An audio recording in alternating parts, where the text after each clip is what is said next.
relatively civilized. They look like any European family. Christians, they're white. You know, this is a relatively civilized, relatively European, I have to choose those words carefully too, city where you wouldn't expect that or hope that it's going to happen. When they say, oh, civilized cities, and in another clip, well-dressed people, and this is not the third world, they really mean white people, don't they?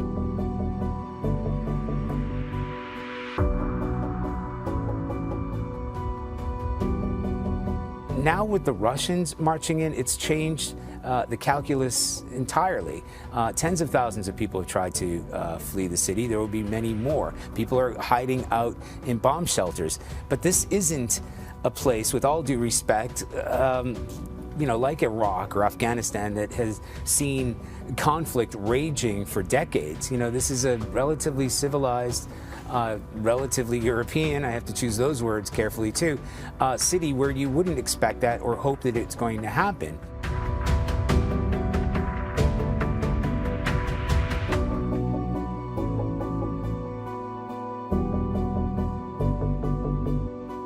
Now the unthinkable has happened to them. And this is not a developing third world nation. This is Europe.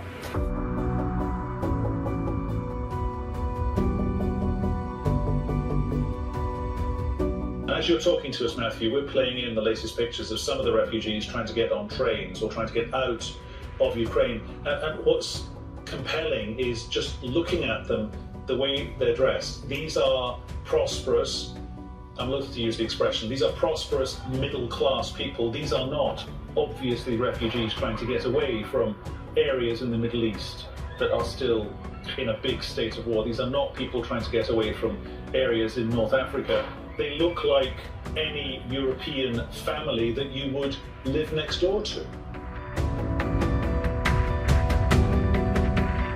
These are not refugees from Syria. These are refugees from neighboring Ukraine. I mean, that, quite frankly, is part of it. These are Christians, they're white. It's very emotional for me because I see European people with blue eyes and blonde hair being killed, children being killed every day with Putin's missiles.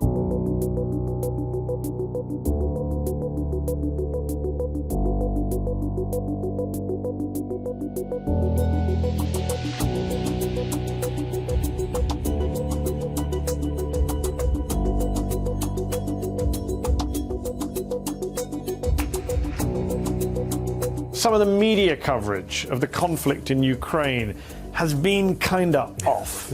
We have reporters and pundits making some rather awful remarks about the nature of this conflict and these refugees versus, say, conflicts and refugees in the Middle East. First off, Europe has been home to some of the worst wars and worst war crimes in human history. I mean, the Holocaust. So why this surprise that bad things are happening in Europe?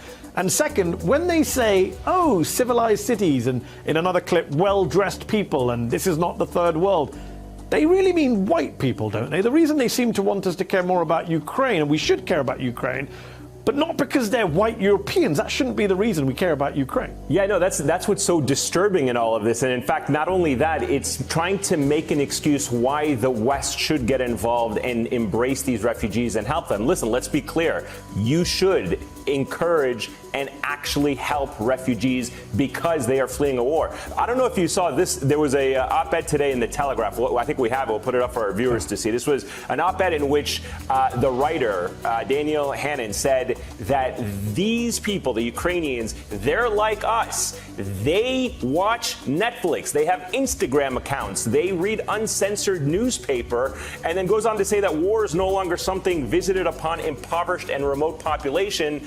Oh no, it's happening to us here in Europe. And to your point, you're absolutely correct. Europe has had some of the worst human rights abuses and atrocities and wars in not just modern history, in all of history.